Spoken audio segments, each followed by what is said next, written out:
Un seul mot à l'ordre du jour entre les deux hommes. L'appui de l'Union européenne au Tchad pendant la transition. Et durant près de 45 minutes, tout, ou presque tout, a été passé en revue. On a parlé de perspectives d'un appui futur éventuel, parce que les élections vont suivre, d'autres élections, notamment les élections législatives et locales. Donc on a passé à la revue un peu quels pourraient être éventuellement des appuis futurs de l'Union européenne. Pour le futur, ça on ne sait pas encore. On a discuté un peu quelles seraient les pistes éventuelles. Donc maintenant on doit identifier avec notre équipe quelles pourraient être les formes d'appui. Et ensuite, si on décide qu'on va aller de l'avant, on va discuter avec les services techniques de l'Ange l'appui de manière plus concrète. L'Union européenne fait partie des partenaires techniques et financiers qui ont financé la transition de 3 ans au Tchad. D'après le ministère de la Santé publique, 41 départements sont en phase 3 de la crise nutritionnelle et plus généralement le Tchad est confronté à une insécurité alimentaire qui est due au choc climatique, aux conflits et aux vulnérabilités économiques. Devant cette situation, la Banque mondiale a mobilisé 60 millions de dollars couvrant la période d'intervention, à savoir la prévention de la malnutrition, la prise en charge nutritionnelle, les transferts cash et enfin la distribution des intrants nutritionnels. Une partie de ces montants servira à endiguer la crise pastorale qui a touché sérieusement le cheptel animal du Tchad. La signature de cette convention est l'aboutissement d'une requête introduite le 14 mars 2024 par le ministère de la Santé publique à la Banque mondiale. Lever l'équivoque sur la mauvaise collaboration entre la mairie centrale et les maires des 10 communes est le but de cette table ronde. La mauvaise gestion de la capitale, l'insalubrité persistante, les jérémiades entre les responsables communaux, l'assainissement de la ville de N'Djamena, les non-paiements des agents municipaux n'ont pas été perdus de vue lors des échanges. Une situation justifiée par la maire de la ville de N'Djamena. Je voudrais aussi ici souligner que la mairie de N'Djamena manque de moyens et de matériel.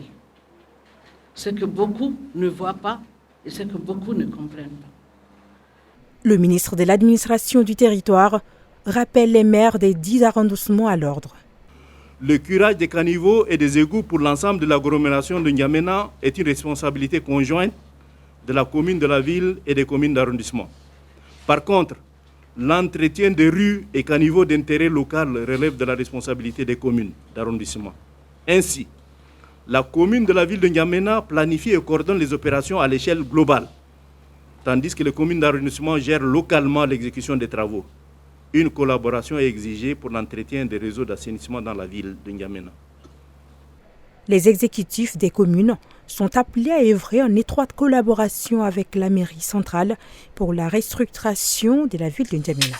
Ouvrons l'actualité en bref de ce mardi par cette information. Le comité de pilotage du projet de conservation du bassin du lac Tchad s'est réuni pour évaluer les activités mises en œuvre dans le cadre du projet financé par Affaires mondiales Canada.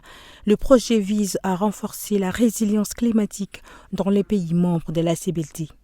Le secrétaire exécutif de la CBLT souligne l'importance de lutter contre les effets des changements climatiques qui ont impacté fortement le bassin du lac Tchad.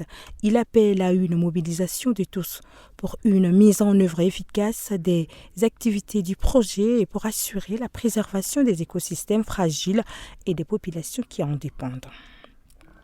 Le directeur général du Conseil des chargeurs du Tchad, Hamid Djoumino, a entamé des visites de travail au Cameroun pour rencontrer ses homologues et partager des expériences. L'objectif est d'instaurer un cadre de consultation permanente pour défendre les intérêts des chercheurs tchadiens. Une délégation camerounaise est attendue à N'Djamena pour prendre part à la première édition des Journées du chargeur tchadien prévues du 16 au 13 juillet 2024. Le Sénégal est devenu un pays producteur d'hydrocarbures avec le début de l'extraction de pétrole du champ de Sangomar au large des côtes africaines par la compagnie australienne Woodside Energy. Ce projet d'une valeur de 5 milliards de dollars vise une production de 100 000 barils de pétrole par jour. Un autre projet, Grand Tortue Amélim, développé par BP et Cosmos Energy, devrait produire 2,5 millions de tonnes de gaz naturel liquéfié par an. Ces projets devraient apporter d'importants revenus au pays et transformer son économie. Pour clore cette actualité en bref, le vice-président du Malawi, Solos Chilima, est décédé dans un accident d'avion confirmé par le président Lazarus Chakwera après la découverte de l'épave. L'avion militaire transportait 10 personnes, dont l'ancienne première dame Chanil Jimbiri, pour assister à des obsèques à Muzuzu. Solos Chilima, une figure politique populaire, avait été suspendue en 2022 dans un scandale de corruption avant d'être réhabilité en mai. L'accident a été attribué à une mauvaise visibilité lors de l'atterrissage.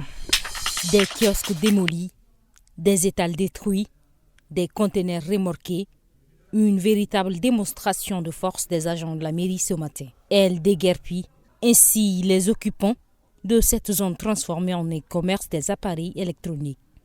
Et les déguerpis ne décolèrent pas. Ils n'ont rien dit, pas de message, aucune information reçue. Ils sont venus à l'improviste et ont demandé à ce qu'on recule nos effets. Et suite de cela, ils sont revenus aujourd'hui en nous demandant de déguerpir les coins. En 2001, les délégués sont allés voir Ali Haroun et ce dernier nous a garanti qu'on n'aura plus de soucis. On a même eu à payer les droits de place auprès de lui, ce qui nous garantissait des années d'occupation. Et tout d'un coup, la mairie vient nous déguerpir aujourd'hui. C'est pas du tout normal.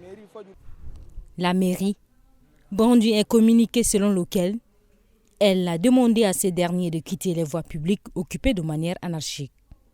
On se demande tout le temps, mais ils ne veulent pas partir. Et ils occupent les chaussées. Et ils réduisent du coup la circulation. Et ils occasionnent beaucoup d'accidents. Voilà ce qui nous a motivés à descendre sur le terrain pour pouvoir libérer le passage. Et ce n'est pas la première ni la dernière. Nous allons continuer à dégager les rues dans l'ensemble de la ville d'Amène. En 2021, une opération similaire a été lancée par la mairie. Les commerçants ont été déguerpis avant qu'ils ne se réinstallent.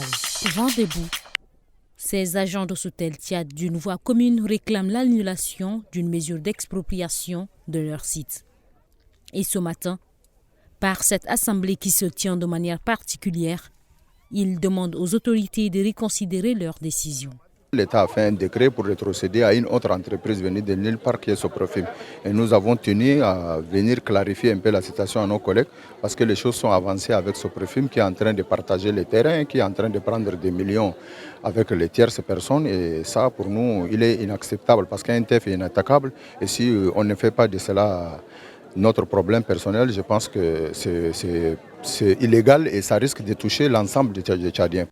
Ce site de Grédy à Champ-de-Fil, évalué à 85 millions de francs CFA en 1968, est réévalué à 6,5 milliards de francs CFA en 2012 et s'étend sur 19 000 mètres carrés.